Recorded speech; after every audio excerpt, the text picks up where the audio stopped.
clase para que les dé los horarios para mañana, ¿sí? Bueno, ¿qué decir de la cátedra de obstetricia? Hay que decir que no es muy fácil, al contrario, hemos tratado de resumir en un mes una cátedra que, por ejemplo, en la UNLAR es de un año. Así que fíjense ustedes que tratar de resumir esto es tremendo. Así es que hay que prestar atención a las clases, a lo que yo digo, hay que entrar a la página de la universidad y rescatar las clases, y por supuesto prestar mucha atención a lo que yo digo, porque de lo que yo digo surgen las preguntas del examen final. Yo soy de la idea, y lo sigo pensando, que en un sexto año ya ustedes son responsables de asistir a las clases y, por supuesto, de prestar atención a lo que uno dice. Si ustedes no están presentes en la clase, yo no los voy a controlar, pero si ustedes no están presentes en la clase, lo que vamos a ver en el final es notas, por supuesto, menores a 4, que es lo que necesitamos para aprobar. Por lo tanto, les pido que estén en la clase, porque yo me doy cuenta perfectamente que no ha estado en la clase, porque cuando hago una pregunta y responden cualquier cosa, me doy cuenta que no estuvieron en la clase. Por supuesto, esa es la responsabilidad de ustedes. Yo evalúo y si la respuesta no es la correcta, por supuesto que no aprueban. Así que por favor les voy a pedir que presten atención a la clase y por supuesto vayan anotando lo que yo digo porque es pregunta de examen. Así es que hemos comenzado con 21 alumnos ya, así que espero que todos presten atención y si hay dudas, por supuesto pregunten. Ya nos vamos acercando al final del año, así es que muchos van a querer hacer el rotatorio y demás, y puede que esta materia sea la condicional, ¿no? Entonces tengan en cuenta eso. Por favor, les pido que atiendan la clase o no se quejen en el final. ¿Está claro? Bueno. Vamos a empezar entonces. ¿Se ve bien la imagen? Sí, profe. Bueno, excelente. Vamos a comenzar entonces con el primer tema de esta cátedra, de esta cursada, que es modificaciones generales y locales de la gestación. Este tema es muy importante porque conociendo a la perfección este tema, voy a saber cómo tratar o qué tener en cuenta cuando trato una embarazada. Y por supuesto, no deben pensar que no van a ver una embarazada porque no van a hacer ginecología y obstetricia. No es así. Van a ver embarazadas, van a ver pacientes ginecológicas. A la paciente, a la mujer de estudio, a la mujer que estudiamos, la tenemos que ver en un sentido integral y tiene, ¿no es cierto?, esa mirada integral tiene que ver con lo ginecológico y lo obstétrico también. Por lo tanto, vamos a tener que ver pacientes embarazadas, hagamos la especialidad que hagamos. De hecho, por ejemplo, si van a hacer, los que vayan a hacer oncología, van a ver que también pueden tener embarazadas con problemas oncológicos. Entonces, o debemos conocer a la perfección los métodos anticonceptivos o saber derivar a tiempo a una paciente bajo tratamiento oncológico. Entonces, el cardiólogo las ve, el clínico las ve, entonces el oculista, el oftalmólogo las ve, así es que cualquiera de ustedes, la especialidad que hagan, van a tener que ver mujeres embarazadas o mujeres en un puerperio o mujeres en una situación ginecológica. Así es que este tema es muy importante, este tema es el que se pregunta en todos los exámenes, se comienza por este tema, por lo tanto debemos conocerlo a la perfección para poder después conocer y diferenciar patologías entre sí o lo fisiológico de lo patológico en una gestante sana cuando el embarazo se transforma en alto riesgo por alguna enfermedad, poder saber diagnosticarla certeramente a tiempo para poder salvar la vida de la madre y del feto. Entonces, vamos a comenzar con el tema. Y vamos a decir que en el embarazo se producen modificaciones tanto anatómicas y fisiológicas de todos los órganos que integran el cuerpo femenino. Estas modificaciones se llaman fisiogravídicas y van a representar estas modificaciones una adaptación del organismo materno a la demanda metabólica que impone la presencia del feto. Y así es que vamos a tener modificaciones generales en primer lugar, y vamos a hablar del aspecto general.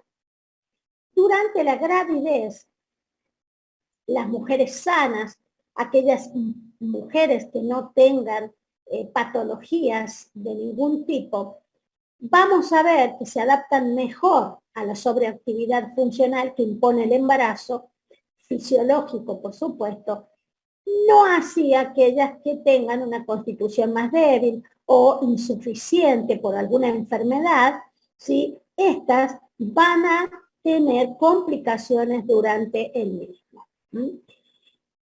Y comenzamos con la actitud de la embarazada. La embarazada adopta una actitud muy particular durante el embarazo y debido al crecimiento uterino que lleva al útero a una anteversión exagerada, es decir, el útero normalmente tiene cierta anteversión, la cara anterior del útero se recuesta prácticamente sobre la cara posterior de la vejiga, es decir, que tiene una posición en anteverso flexión.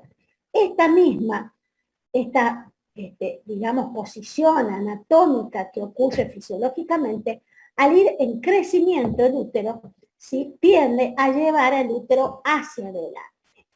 Esta posición fisiológica del útero y el crecimiento del mismo por la gravedad hacen que se desplace el centro de la gravedad, ¿sí? Hacia adelante.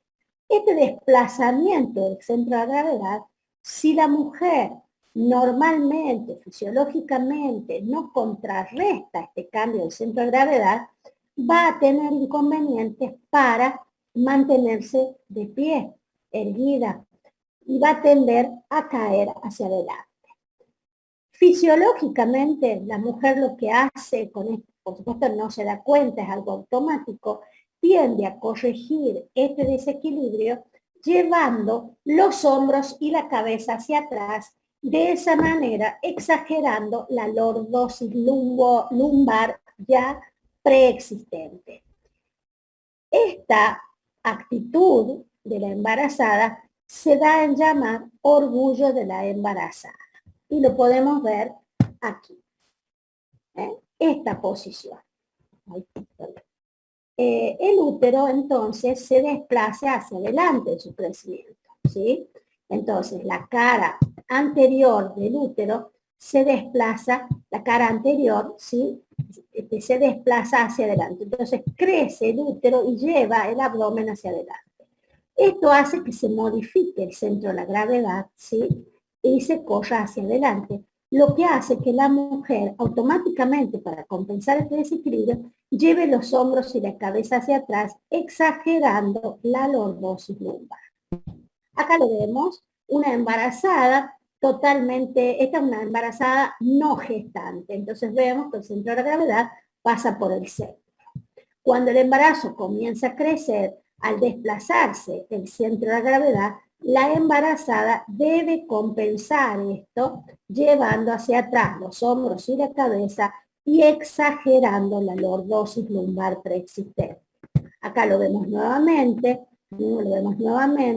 ¿sí? Una mujer no embarazada, la mujer embarazada, en donde el centro de gravedad se corre hacia adelante y la mujer debe automáticamente, fisiológicamente por supuesto sin tener conciencia, llevar los hombros y la cabeza hacia atrás para compensar el desequilibrio y volver a corregir el desplazamiento del centro de la gravedad. ¿Se entendió? Sí, doctora. ¿Hay Sí, preguntas? profe, pero tengo una duda. No sé si me pasa solamente a mí, pero no le estoy viendo la pantalla de usted. Me dijeron que estaba bien, que la veían. Chicos, ¿a ustedes se les ve bien? Sí, sí se ve bien la pantalla.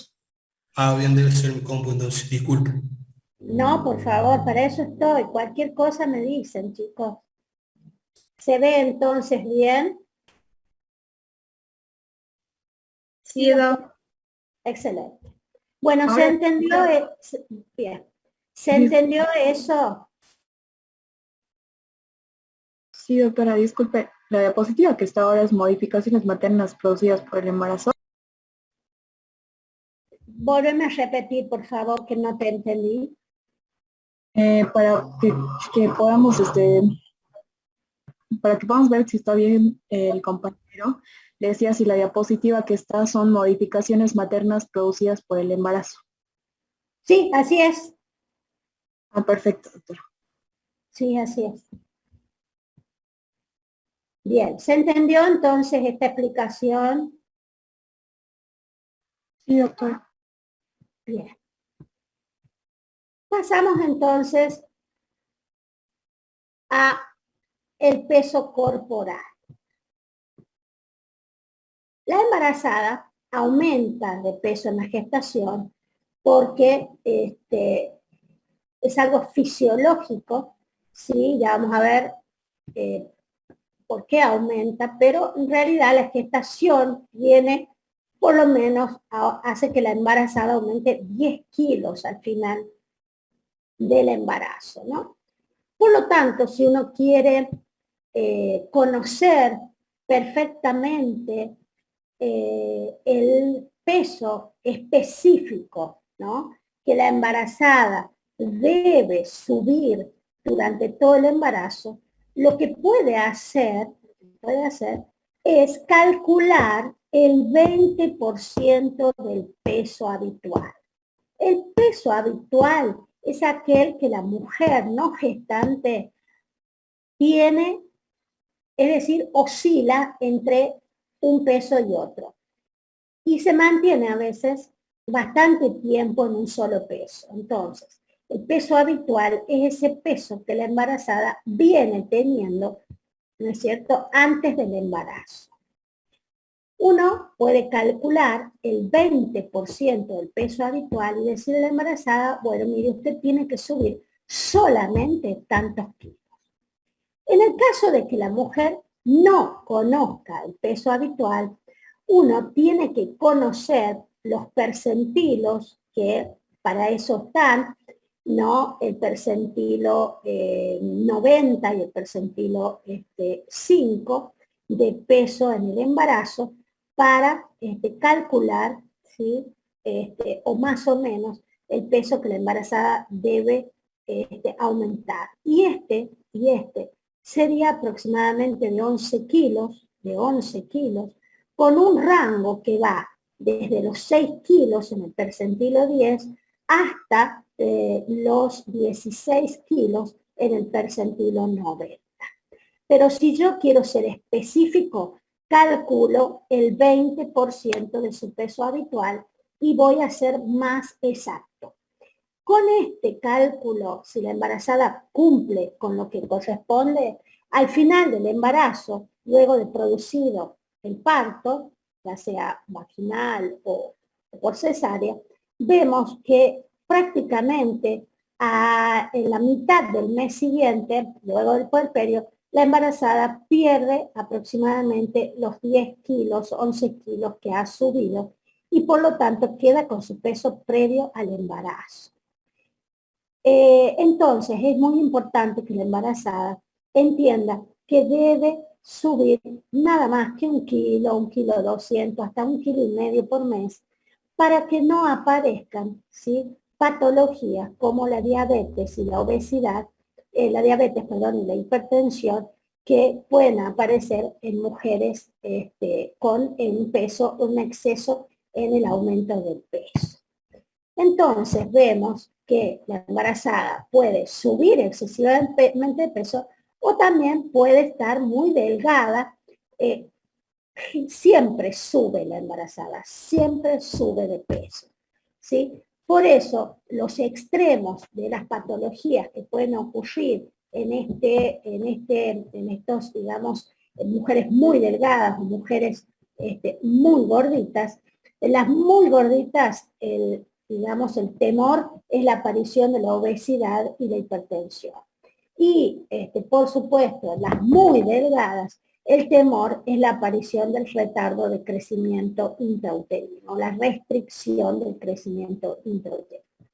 Entonces, debemos hacer entender a la embarazada que debe mantener un peso ideal que va a ser el 20% de su peso habitual, o si no podemos conocer el peso habitual, tiene que ser 11 kilos como promedio y en un rango de entre 6 y 16 kilos para evitar las complicaciones del embarazo debidos al peso. ¿Cuáles son los responsables del peso en la embarazada? El crecimiento progresivo del feto, la placenta y el líquido amniótico, el crecimiento del útero y las mamas, el aumento del líquido extracelular, que es el líquido intersticial más el plasma, y esta cantidad de líquido está calculada, de aumento está calculada, en aproximadamente, en total, la paciente va a manejar aproximadamente 6.700 mililitros que van a estar distribuidos en el espacio intravascular, es decir, el plasma, 1.000 mililitros, en el intersticial, el extragenital, 1.500 mililitros, los tejidos nuevos del útero y las mamas, 1.000 mililitros, el feto, la placenta y el líquido amniótico, 3.200 mililitros, lo que hace 6.700 mililitros que la embarazada debe manejar. Y con esto digo, debo manejar los órganos principales, que son el corazón y el riñón. Bien, los factores que se vinculan a la retención de agua en la gestación es la presencia de los estrógenos que están aumentados en el embarazo. Y además, también vamos a ver después que la paciente, en qué posición la paciente va a mejorar, ¿sí?, el funcionamiento de los órganos con respecto al líquido que tiene en exceso. Bien, ¿qué pasa con los miembros, con la temperatura basal? Perdón, porque hay cosas que no la temperatura basal. Debemos conocer que en el embarazo la temperatura aumenta levemente entre 0,3 y 0,6 grados centígrados, ¿sí?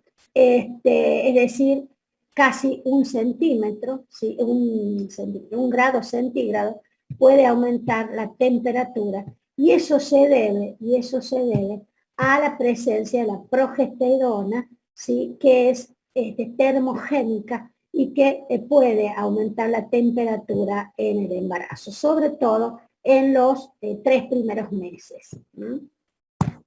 Bien. Con respecto a, ya vamos a ver los edemas, piel y faneres. Bien.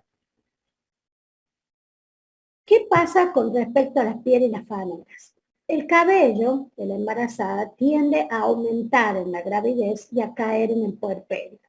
Eso hay que tenerlo en cuenta porque hoy las mujeres todo relacionan con la tiroides y debemos decirle al paciente que en el puerperio, sobre todo hasta los 3 meses, puede ocurrir una caída del cabello, de ese cabello que ha tenido crecimiento aumentado durante el embarazo. ¿Sí? Porque si no, la paciente piensa que puede ser su glándula tiroides que está desequilibrada, y no es así.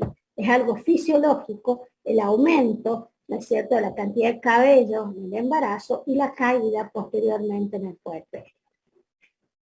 Otro fenómeno importante y presente prácticamente en forma frecuente es el aumento de coloración de los tejidos. Es un fenómeno notable en la gravidez que comienza más o menos a los 3 meses, ¿sí?, comienza este aumento de coloración de los tejidos. Y vamos a comenzar primero por el rostro. En el rostro vamos a ver que se va a presentar un aumento importante de la coloración de los tejidos que se ha dado en llamar cloasma gravídico o mascarilla del embarazo. Esta coloración, este aumento de la pigmentación, aparece acentuada en las morenas y clásicamente adopta posiciones topográficas típicas.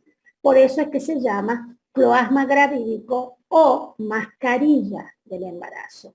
Y es así que estas posiciones topográficas que adopta el cloasma gravídico son la frente, los pómulos, las alas de la nariz, ¿sí?, y el labio superior. ¿Sí? Por eso es que se llama mascarilla del embarazo. Otro fenómeno del aumento de la coloración en los tejidos, vamos a verla en los pezones, en la areola sobre todo, y el pezón, y del pezón, vamos a encontrar también aumento de la coloración de los tejidos. También así en las grietas de la piel, en las cicatrices, en los lunares, en la línea media abdominal y en los genitales externos que a veces la mujer puede consultar y lo que vamos a decir es que es un fenómeno natural y que no se conoce demasiado bien cuáles son sus causas. Se cree o se le atribuye a la hormona melanocitoestimulante este hecho, que ha sido dosada esta hormona en la orina de la embarazada, pero no se desconoce si es producida por la placenta o por la hipófisis. Lo que sí se sabe y que es así, es que desaparece en el puerperio o puede llegar a persistir con menor intensidad, sobre todo el cloasma gravídico, pero tiende a desaparecer en los primeros 3 meses del puerperio. Vuelven a la total normalidad. Bien, otro fenómeno frecuente es la aparición de estrías en la piel. Y estas van a asentar, más que nada se deben a un fenómeno mecánico, van a asentar en las zonas de mayor distensión de los tejidos, por supuesto con mayor cuantía en la región abdominal. ¿Sí? Estas estrías van a ser producidas por la distensión que sufren las fibras de la piel, sobre todo las elásticas y colágenas de la piel, por el crecimiento, ¿no es cierto?, del abdomen, por el útero grávido, y que al vencer la elasticidad de estas fibras de la dermis, se desgarran produciendo las llamadas estrías. Las estrías, entonces, se clasifican en recientes y en antiguas. Las recientes tienen las características de ser rosadas, congestivas, sobreelevadas y muy pruriginosas. En cambio, las antiguas son de coloración blanco nacaradas. Y las vamos a ver, ya les muestro aquí, en esta fotografía. Acá vemos el cloasma gravídico o mascarilla de embarazo que toma la frente, las alas de la nariz, el dorso de la nariz, las alas de la nariz y los pómulos y el labio superior. Y vemos las estrías, las rojas, pruriginosas, eritematosas, sobrelevadas, pruriginosas son las recientes y las blanco-nacaradas son las antiguas. De hecho, si uno es muy exquisito, puede llegar en otro embarazo a poder ver sobre las estrías recientes, antiguas, en las puntas, ¿sí? Estrías recientes, es decir, que se pueden seguir desgarrando de acuerdo a la cantidad o al peso que la embarazada logre durante uno y otro embarazo. Es decir, que la causa mecánica es la distensión de la piel, ¿no? Por el crecimiento del útero grávido, por eso la cuantía mayor es en el abdomen, pero pueden aparecer en cualquier lado, ¿sí? En las regiones más que nada de extensión, ¿sí? Como los brazos, como las regiones externas e internas, caras externas e internas de los muslos, en los cuadrados de los lomos, pueden aparecer en varias zonas y va a depender de la distensión que esa piel sufra por el aumento del peso. Por eso la mayoría de las veces aparece en el abdomen, pero también pueden aparecer en las mamas, ¿sí? He visto en las mamas, y la verdad que son muy molestas a la hora de su formación, porque son muy pruriginosas. Bien. Otro fenómeno que no es tan frecuente, pero puede llegar a aparecer, es el aumento de la hipersecreción de las glándulas sebáceas, a la cual llamamos hiperhidrosis. Otra es la aparición del lanugo en los sitios de mayor pigmentación, y el lanugo sí puede hacer que la paciente pregunte, interrogue, y es cuando aparece prácticamente en el abdomen.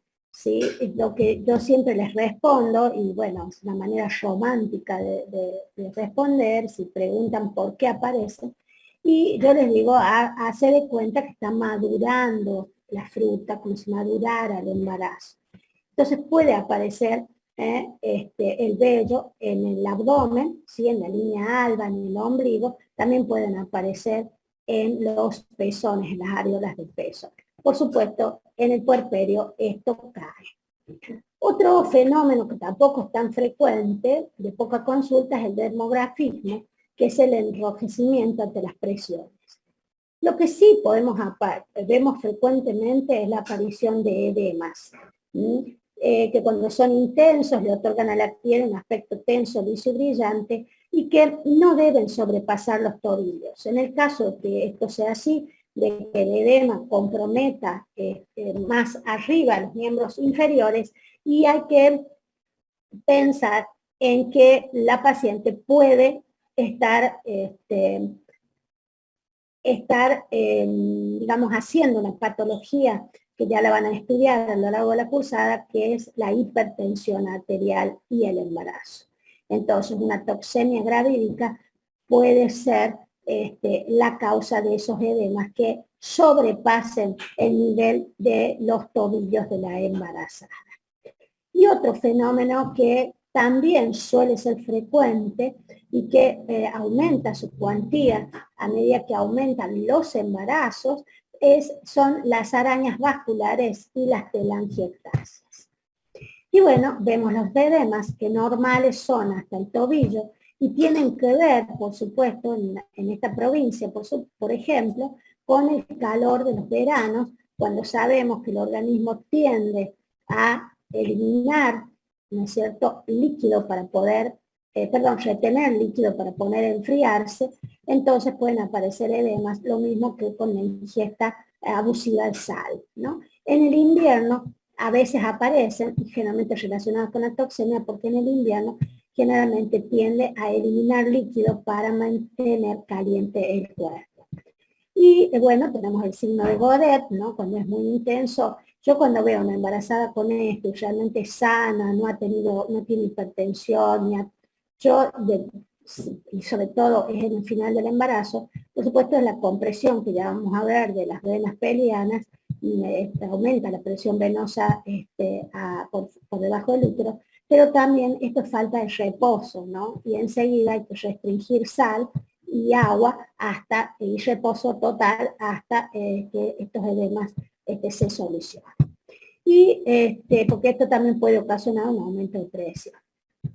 Y esto también, ¿no es cierto?, es frecuente. Por supuesto, siempre va a aparecer en mujeres con tendencia a la aparición de varices, ¿no? Porque de esto pueden aparecer varices. Y por supuesto, van a aumentar con el aumento del número de embarazos. ¿Se entendió? ¿Tienen preguntas? Se entendió, doctora. Una cosa, Se entendió. ¿por qué aparecen las manchas?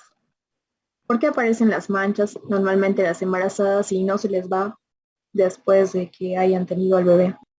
Sí se les va. Lo que algunas no se les va, si no se les va, sobre todo es porque esa zona ha estimulado tanto los melanocitos que cuando hay sol se pigmentan aún más, se estimulan aún más, pero tiende a desaparecer, tiene que desaparecer, en la mayoría desaparece, pero puede llegar a quedar y son mujeres con predisposición para eso.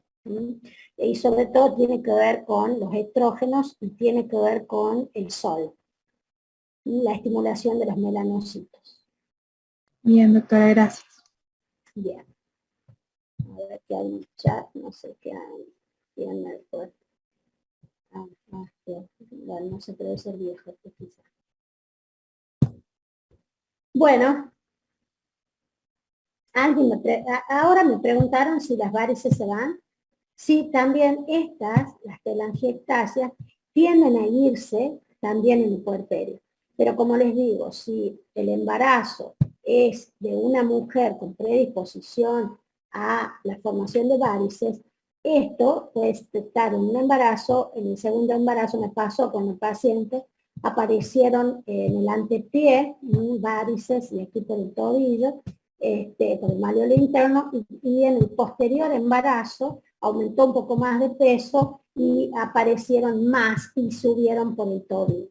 Estas pueden llegar a ser varices de un tamaño considerable.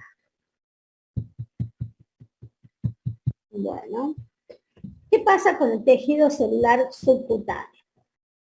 El fenómeno de mayor apreciación en el embarazo es el aumento del tejido celular subcutáneo, del tejido graso. Lo vamos a ver en distintas regiones del cuerpo, pero sobre todo en el abdomen.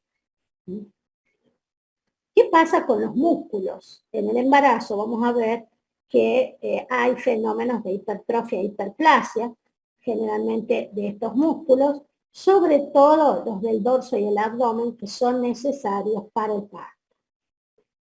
Los huesos sufren, ¿sí?, una predisposición al crecimiento mientras estamos embarazadas, con aumento de la estatura en mujeres jóvenes. En cuanto a las articulaciones, en la gravidez tenemos la tendencia a una mayor movilidad de las articulaciones por un aumento del espesor y la indivisión serosa de los cartílagos articulares, ¿sí?, siendo los que más se benefician con esto la sínfisis pubiana y las articulaciones sacroiliacas para el movimiento de la pelvis durante el parto. Y así también van a tener gran movilidad la columna vertebral, como también las articulaciones coxofemorales de ambos miembros inferiores. Y esto todo para poder prepararse a la hora del parto. ¿Qué pasa con la sangre?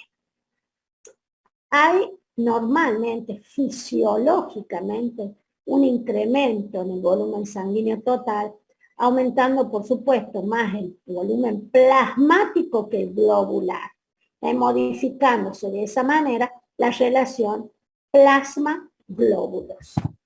Entonces, vamos a llamar, ¿sí?, anemia relativa o fisiológica del embarazo al aumento del plasma, de la cantidad de plasma en el embarazo por la retención líquida que hace la paciente, y el volumen globular no se modifica, pero se diluye en el plasma.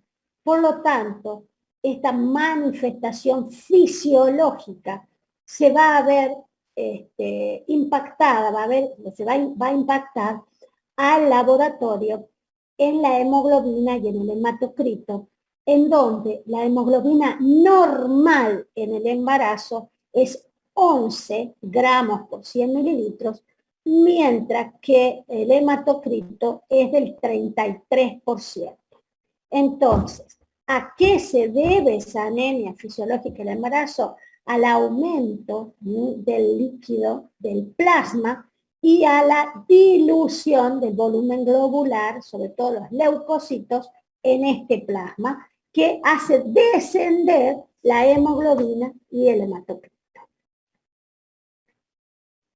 Bien, entonces, a la caída de la concentración de hematíes y de hemoglobina por unidad de volumen, es lo que le llamamos hemodilución relativa o anemia fisiológica del embarazo. Bien, el hierro en la mujer embarazada, ¿sí?, desciende durante el embarazo. Y esto va a depender de las demandas del feto y sus funciones. Por lo tanto, debemos iniciar ferroterapia precozmente en el embarazo para mantener los depósitos y que el feto pueda utilizar tranquilamente el hierro de la madre y que no impacte, ¿sí?, en el laboratorio materno. Los leucocitos, los glóbulos blancos, tienen un constante aumento en el embarazo, ¿sí?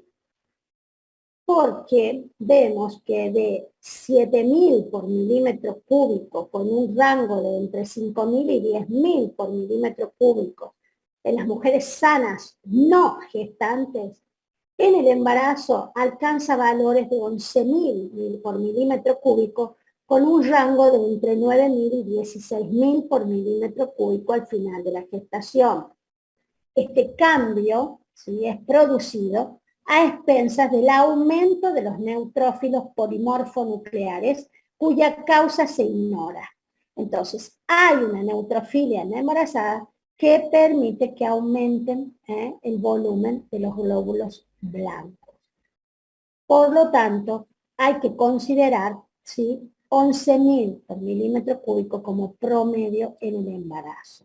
Si tenemos más de eso, si tenemos menos, está bien. Si tenemos más de eso, debemos, por supuesto, hacer diagnósticos diferenciales y estudiar a la paciente y ver que no tenga una de las infecciones más frecuentes, que es una infección urinaria, o alguna infección odontal, dentaria, o alguna infección del oído, o alguna infección en alguna parte del organismo que puedan estar haciendo elevar los glóbulos blancos.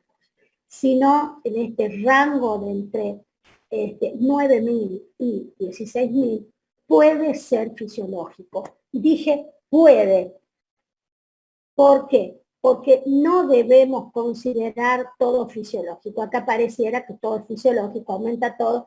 No. En este caso, la embarazada, hay una delgadita línea que separa lo fisiológico de lo patológico, porque los órganos de la embarazada funcionan sobrecargados. Por lo tanto, un mínimo desvío de lo fisiológico puede incurrir en lo patológico. Yo no voy a estar atento a este cambio. Y voy a pensar que es todo fisiológico, y la paciente va a terminar en una complicación. Entonces, cuidado con la embarazada. Todo el mundo cree que un embarazo, al ser un hecho feliz, un hecho social, es algo feliz. No. Cuando se complica feo. Por lo tanto, no hay que minimizar a la obstetricia, ni a la ginecología tampoco, pero más la obstetricia. Porque se cree que todo es un evento feliz y no es así. Cuando la embarazada se complica feo. Bien. ¿Qué pasa con la fosfatasa alcalina, con las enzimas hepáticas? La fosfatasa alcalina, por ejemplo, aumenta valores que pueden duplicar los valores de la no embarazada. Y eso es constante, se lo ve constantemente. Puede llegar a duplicar, y sí, siempre está aumentada la fosfatasa alcalina.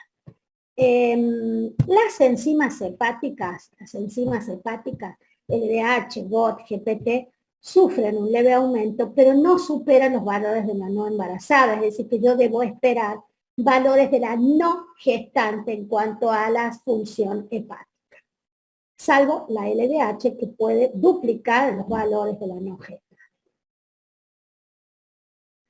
Los niveles plasmáticos de los aminoácidos son inferiores en el embarazo que en la no gestante y su excreción urinaria se ve aumentada. Las proteínas séricas tienden a disminuir, y ya vamos a ver por qué. No, porque tiende a eliminarse cierta pequeña cantidad de proteínas por el filtrado glomerular. Y ya vamos a ver por qué. La fracción globulínica aumenta, mientras que la albúmina desciende. Las globulinas beta y el fibrinógeno aumentan y luego de la segunda semana del puerperio pueden volver a valores normales para la no embarazada, es decir, que yo debo esperar valores normales para la no embarazada. Los valores de creatinina sérica descienden de 0,63 miligramos por decilitro y con un rango de aproximadamente 0,38 a 0,89 miligramos por decilitro. Pero lo normal es encontrar en 0,63, 0,69, podemos encontrar la creatinina de la embarazada. Y el clearance de creatinina va a aumentar en el embarazo por aumento del filtrado glomerular. Los valores de urea plasmática descienden en el embarazo a 7-8 miligramos por decilitro, siendo el de la no gestante de 10.8, o sea que desciende bastante. Esta disminución es consecuencia del aumento general del metabolismo que existe en el embarazo, de la mayor hidratación y del aumento de la función renal que ocurre en el embarazo, ¿no? Los valores de ácido úrico, que en la no gestante están en valores de 2.8 a 4.4 miligramos por decilitro, descienden en el embarazo a valores de entre 2.6 y 3 miligramos por decilitro. Los lípidos totales aumentan gradualmente y llegan aproximadamente al término a valores de 900 miligramos por 100 mililitros.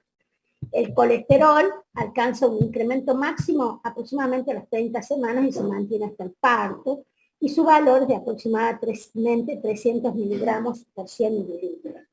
¿Cuándo a nosotros nos importan los lípidos?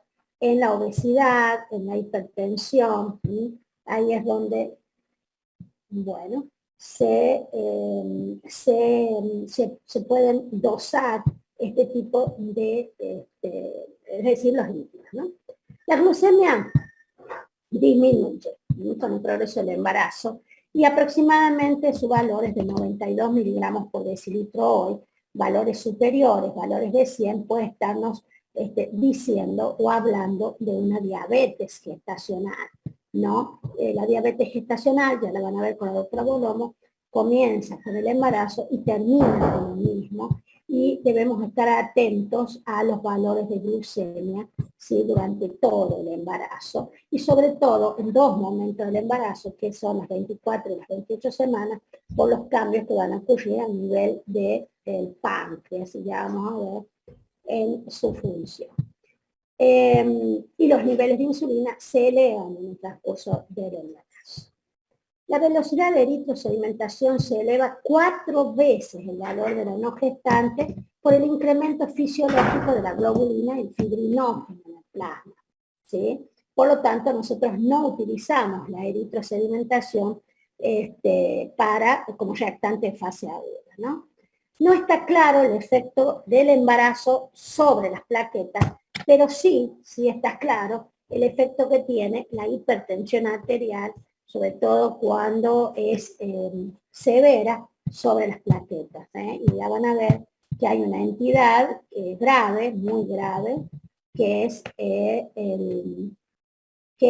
el síndrome de HELLP, que consume plaquetas tremendamente.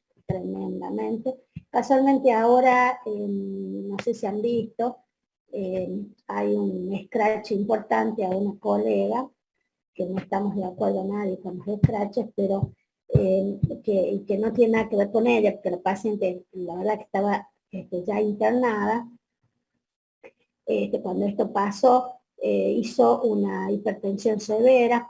Van a escucharla decir a la doctora Bolomo, van a escucharla decir que la hipertensión comienza con el embarazo y finaliza con el embarazo. Y esta paciente hizo una forma severa de hipertensión y luego hizo un síndrome de HELLP. Y bueno, no sé, porque por supuesto no conozco el caso, pero según lo que imagino, ¿no? Y lo que se ha contado en toda esta cuestión bastante desafortunada, por un lado y por el otro, fue que esta señora hizo una rotura hepática debido a el cuadro grave de hipertensión que tenía, ¿no? Así es que, como les digo, es muy difícil pensar en el feto y en la madre, en un feto muy pequeño, es una entidad muy grave, el síndrome de HELLP, ya lo van a ver cuando lo vean con la doctora, y en este caso una rotura hepática, también van a ver con la doctora, es muy interesante, y cada tanto ocurren estos casos que son desafortunados, y que por supuesto tienen una altísima morbimortalidad, tanto materna como fetal, y que por supuesto es muy difícil decidir, pero sabemos que hay que interrumpir, ¿no? Que para finalizar la hipertensión, y tratar de salvar la vida de la madre y la del feto. En este caso era un feto muy pequeñito, pero bueno, fue una situación, como les digo, desafortunada, tanto para la madre como para el feto. Yo lo viví también, vi una situación así. No era paciente mía, la paciente fue hace muchísimos años, la paciente falleció, el feto sobrevivió. Era una paciente con un embarazo de 35 semanas, que también atendían en la parte privada, y la paciente fue a parir al hospital, y yo estaba de guardia, y bueno, la paciente manejaba, porque lamentablemente estos cuadros ocurren con presiones prácticamente normales. La paciente estaba con un cuadro raro de somnolencia, pensábamos que era la hipertensión. Ella no estaba, la habían medicado hacía poquito para la hipertensión, era un cuadro raro, ella no sabía referir bien qué controles le habían hecho, no conocía muy bien su patología. Ella decía que la habían medicado hacía poco para la hipertensión. La cuestión es que en un momento dado, ese día, la paciente empieza a hacer como cuadros de descompensación, taquicardia, como que se hacía como lipotimia, sobre todo en un momento. En 2 oportunidades lo hizo. Y yo al ver, bueno, pido todos los estudios, todos vienen, me dicen que tenía sobre el hígado, que impresionaba como si tuviera una patología oncológica la paciente. Muy raro. La segunda vez que hace este episodio, inmediatamente la paso a operar.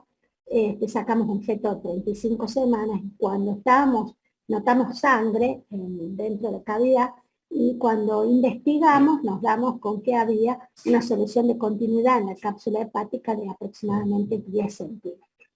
Por supuesto, inmediatamente llamamos a los cirujanos y se hizo lo que se hizo ahora, porque no hay mucho más que agregar, y porque necesitas un especialista en hígado, ¿no? Un cirujano, porque se hace con material que en ese momento no había, y bueno, la paciente no la derivaron, no sabemos, no sé por qué, porque yo todas las mañanas iba a pedir que por favor la derivaran a Córdoba o a Buenos Aires. Bueno, la cuestión es que la paciente, una mujer ya de 30 y pico de años, terminó falleciendo, su bebé sobrevivió. En este caso el bebito era muy pequeño. Por eso les digo, es muy inmaduro.